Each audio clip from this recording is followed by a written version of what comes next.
Assalamualaikum warahmatullahi wabarakatuh. Kembali lagi dengan aku di Administrasi Pendidikan. Puji dan syukur kita panjatkan kehadirat Allah Subhanahu wa Ta'ala yang telah melimpahkan rahmat dan karunia-Nya kepada kita semua. Salawat dan salam kita hadiahkan kepada baginda Rasulullah Muhammad Sallallahu Alaihi Wasallam dengan mengucapkan Allahumma sholli ala Muhammad wa ala ali Muhammad. Yang terhormat kepada dosen pengampu Bapak Dr. Hanif Al-Qadri serta teman-teman yang berbahagia. Sebelumnya perkenalkan saya Hafizatul Hasanah dengan NIM 23129171 dari Pendidikan Guru Sekolah Dasar Universitas Negeri Padang. Salam kenal semuanya. Jadi teman-teman, pada kesempatan kali ini kita akan membahas administrasi pendidikan tentang administrasi sarana dan prasarana. Nah, kita mulai dari pengertian. Jadi di administrasi sarana dan prasarana itu terdapat 3 kata, yaitu administrasi, sarana, dan prasarana. Jadi kita akan membahas pengertiannya satu persatu. Administrasi, yaitu upaya mencapai tujuan secara efektif dan efisien dengan memanfaatkan orang-orang di dalam suatu pola kerjasama. Sedangkan sarana adalah alat yang digunakan secara langsung untuk mencapai tujuan, misalnya buku, papan tulis, ruang kelas, dan lainnya. Nah, selanjutnya ada prasarana, adalah alat yang tidak langsung yang digunakan untuk mencapai tujuan pendidikan, misalnya lokal atau bangunan sekolah, lapangan olahraga, dan lain-lain. Nah, pengertian ini adalah menurut Januartini tahun 2015.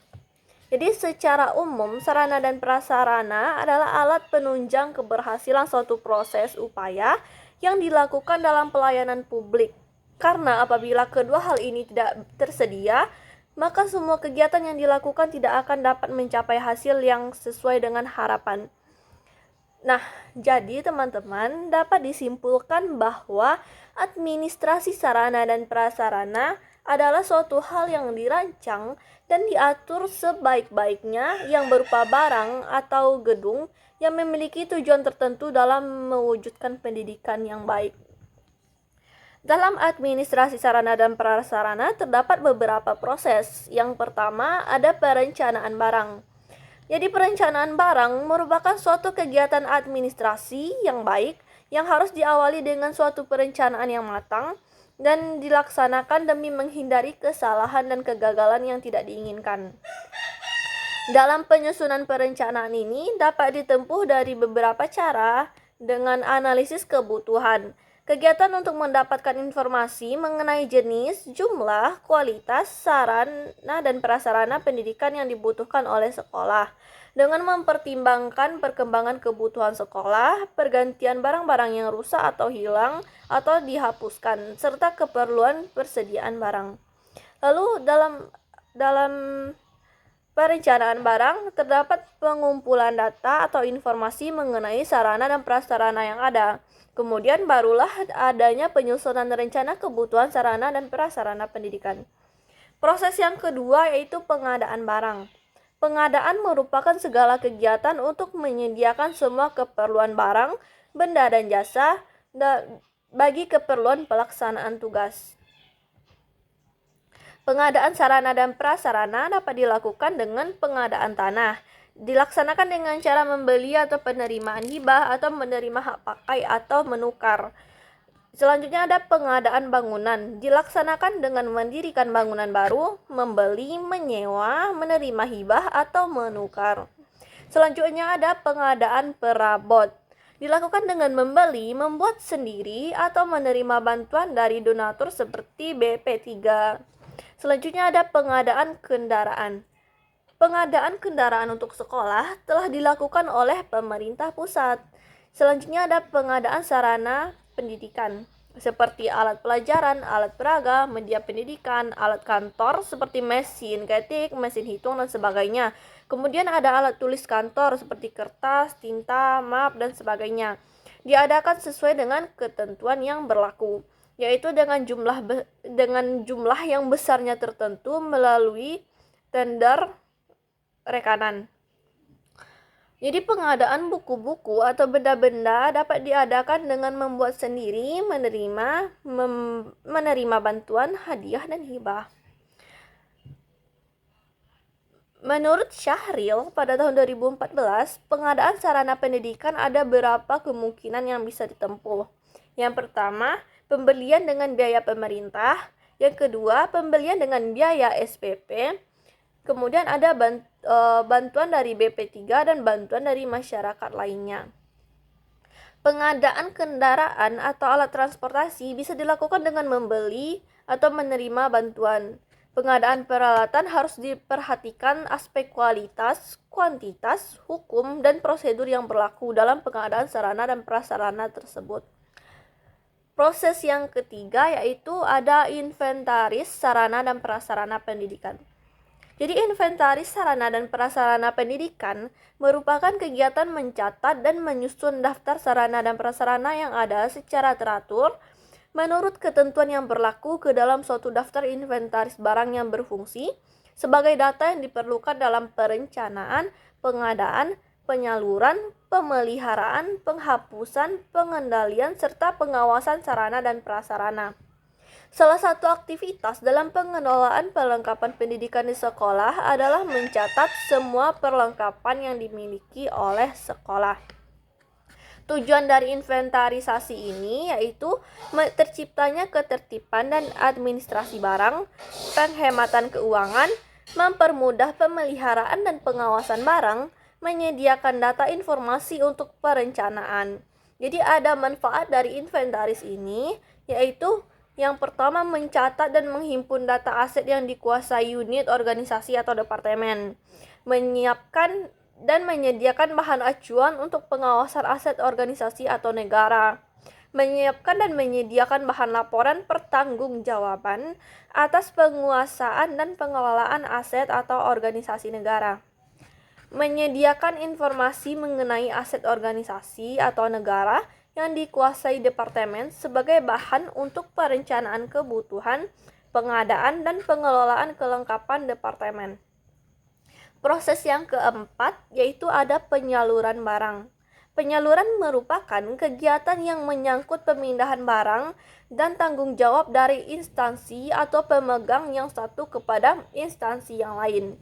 Kegiatan penyaluran ini ada 3. Yang pertama, penyusunan alokasi. Untuk menghindari pemborosan dalam bagian pendistribusian barang sehingga merata dan seimbang dengan kebutuhan, maka perlu disusun alokasi kuantitas dan frekuensi pendistribusiannya. Yang kedua yaitu pengiriman barang.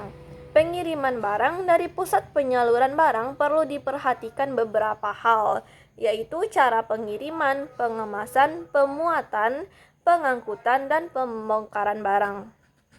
Yang ketiga ada penyerahan barang. Nah, dalam penyerahan barang ini hendaklah tidak dilupakan untuk mengisi daftar penyerahan barang, surat pengantar, faktur, tanda terima penyerahan barang, biaya pengiriman, dan sebagainya. Proses kelima yaitu pemanfaatan dan pemeliharaan.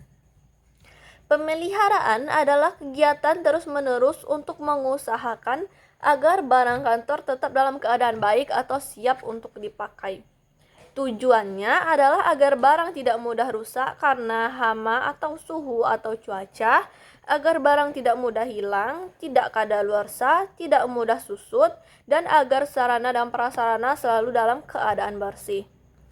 Pemeliharaan sarana dan prasarana kantor dapat dilakukan dengan berbagai cara, yaitu ada pemeliharaan berdasarkan waktu, pemeliharaan secara sehari-hari, dan pemeliharaan secara berkala. Kemudian ada pemeliharaan berdasarkan jenis barang, yaitu pembagian antara barang bergerak dengan barang yang tidak bergerak. Yang proses keenam yaitu penghapusan. Merupakan suatu proses kegiatan yang bertujuan untuk mengeluarkan atau menghilangkan barang-barang milik negara berdasarkan peraturan perundang-undangan yang berlaku. Tujuannya adalah mencegah atau sekurang-kurangnya membatasi kerugian yang lebih besar. Proses ketujuh ada pengawasan. Jadi seluruh kegiatan administrasi sarana dan prasarana pendidikan tidak bisa berjalan sendiri tanpa dikendalikan dan diawasi. Pengawasan bukan merupakan suatu pengaturan yang kaku yang akan membatasi ruang gerak masing-masing fungsi pengelolaan, tetapi merupakan koordinasi serta akselaris bagi seluruh fungsi pengelolaan administrasi, sehingga pemborosan waktu, tenaga, dan biaya dapat dihindarkan.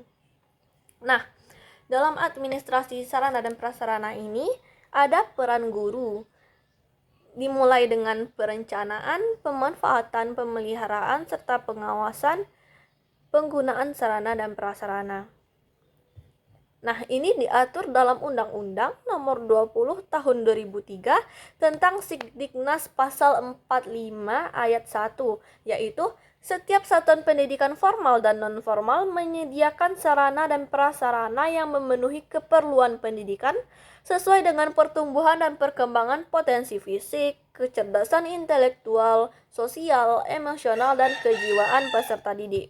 Nah, apa saja sih peran guru dalam administrasi sarana dan prasarana? Jadi simak berikut. Yang pertama, terlibat dalam perencanaan pengadaan alat bantu dan pengajaran. Nah, guru juga terlibat dalam pemanfaatan dan pemeliharaan alat bantu pengajaran. Guru juga terlibat dalam pengawasan dan penggunaan alat praktek oleh siswa. Jadi teman-teman, aktivitas administrasi dalam bidang sarana dan prasarana meliputi perencanaan, pengadaan, inventarisasi, penyaluran, pemanfaatan dan pemeliharaan, penghapusan, serta pengawasan. Jadi semoga teman-teman paham tentang materi ini dan see you.